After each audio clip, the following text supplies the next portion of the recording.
அன்பு உறவுகளுக்கு வணக்கம். ஒரு சிறுவன் ஒரு நாள் அவங்க அம்மாவிடம் கோபித்து கொண்டு வீட்டை விட்டு வெளியேறுகிறான். கால் போன போக்குல அவன் போய் கொண்டிருக்கிறான். சிறிது நேரம் கழித்து பசி எடுக்கிறது. எந்த இடத்துல இருக்கிறோம் என்று அவனுக்கு தெரியவில்லை. அந்த இடத்துல பசிக்கு ஏதாவது கிடைக்குமா என்று பார்க்கிற நேரத்துல ஒரு ஃபாஸ்ட் ஃபுட்டு கடை அங்கே இருக்கிறது.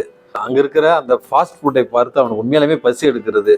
இவனை பார்த்த அந்த கல்லாவில் அமர்ந்திருந்த ஒரு பெண்மணி இவரை பார்த்து, தம்பி இங்க வா, உனக்கு என்ன வேணும்னு கேட்கிற நேரத்துல எனக்கு பசிக்குது அப்படின்னு சொல்றான். இருந்தாலும் என்கிட்ட காசு இல்லை என்பதையும் அவன் சொல்லுகிறான்.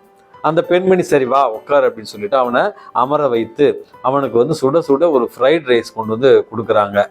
அந்த ஃப்ரைட் ரைஸை பார்த்த உடனே அவனுக்கு கண்ணுல கண்ணீர் வருகிறது. மகிழ்ச்சியோடும் ஆனந்தத்தோடு அந்த அம்மாவை நன்றி உணர்வோடு பார்த்துட்டு அதை சாப்பிட்டு முடிக்கிறான். சாப்பிட்டு முடிச்ச உடனே என்ன ஆச்சு, என்ன ப்ராப்ளம்னு கேட்கிற நேரத்துல, அம்மா கிட்ட நான் கோச்சிக்கிட்டு வந்துட்டேன், பசி எடுத்தது, நீங்க கடவுள் மாதிரி எனக்கு உணவு கொடுத்தது ரொம்ப சந்தோஷமா இருக்கு அப்படின்னு சொன்ன உடனே அந்த பெண் சிரிச்சுக்கிட்டே சொன்னாங்களாம், அன்பு தம்பி, இன்னைக்கு ஒரு நாள் உனக்கு நான் உணவிட்டதற்கு என்னை இவ்வளவு நன்றி உணர்வோடு நீ பாக்குறியே, உங்க அம்மா பிறந்ததிலிருந்து உன்னை தாளாட்டி சீராட்டி உணவூட்டி டெய்லி உன்னை வளர்த்துருக்காங்களே, அவங்க மேல எவ்வளவு நன்றி உணர்வோடு நீ இருக்கணும் அப்படின்னு சொன்னாங்களாம்.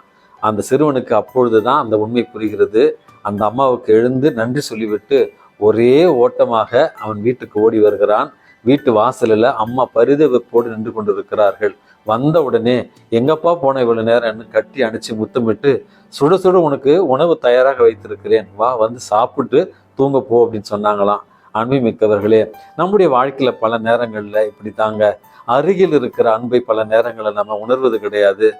அவர்களுடைய அன்பையும் நம்ம புரிந்து கொள்வதில்லை. அவர்களுடைய அன்பை பல நேரங்களில் உதாசீனத்தான் படுத்துவோம். நம்மீது அன்பு செய்பவர்கள் பலவீனமானவர்கள் என்ன வேண்டாம். இந்த நாள் உங்களுக்கு இனிய நாளாகட்டும். வணக்கம்.